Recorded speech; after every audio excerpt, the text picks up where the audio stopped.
Hi friends, எல்லோருக்கும் வணக்கம். அன்பு ஒன்றே அனாதை சேனலிருந்து அம்மா உங்களை சந்திப்பதில் மிக மகிழ்ச்சி அடைகிறேன். இன்றைக்கி என்ன ரெசிபி செய்ய போகிறோம் தெரியுமா? வாங்க வீடியோக்குள்ளே போகலாம். மரவள்ளிக்கிழங்கு இனிப்பு அடை செய்ய போகிறோம். மரவள்ளிக்கிழங்கு நம்ம உடம்புக்கு ரொம்ப நல்லது. சிறுநீர் தொடர்பான பிரச்சனை உள்ளவங்க அடிக்கடி மரவள்ளிக்கிழங்கு சாப்பிடுங்க.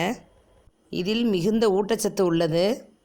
சரும பிரச்சனை உள்ளவங்க மரவள்ளிக்கிழங்கு மாவை கஞ்சி போல் காய்ச்சி தடவி வந்தோன்னா அரிப்பு, படை, சொறி, சிரங்கு போன்ற பிரச்சனைகள் தீரும்.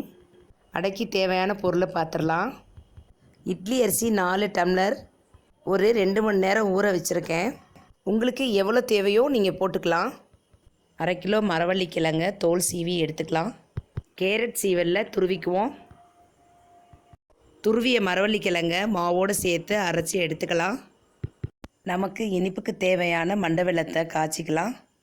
பாவோட 4 ஏலக்காய் தட்டி போட்டுருவோம்.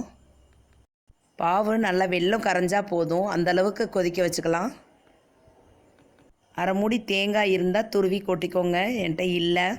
இந்த அடையை நெய்யில் சுட்டால் ரொம்ப சூப்பராக இருக்குங்க. மாவோட பாவை சேர்த்துருவோங்க. இப்போ சுவையான டேஸ்டியான அருமையான மரவள்ளிக்கிழங்கு அடையை ஊற்றிடுவோம். இனிப்பு பிடிக்காதவங்க கார அடையாக கூட செஞ்சு சாப்பிடலாம்.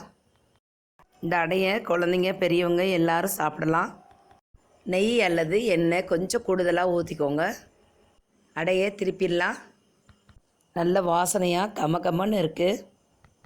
இவ்வளவு சத்துக்கள் அடங்கிய மரவள்ளிக்கிழங்கை அடிக்கடி உணவில் சேர்த்து ஆரோக்கியமாய் வாழ்வோம். நீங்களும் கண்டிப்பாக செய்து சாப்பிடுங்க. அடையை டேஸ்ட் பண்ணி பார்த்துடலாம். சூப்பராக இருக்குது. இந்த வீடியோ உங்களுக்கு பிடிச்சிருந்தா லைக் பண்ணுங்கள், ஷேர் பண்ணுங்கள், சப்ஸ்கிரைப் பண்ணுங்கள். மறக்காமல் பெல் பட்டனை கிளிக் பண்ணுங்கள், கமெண்ட் பண்ணுங்கள். வாழ்க வளமுடன், வாழ்க பல்லாண்டு. நன்றி, வணக்கம்.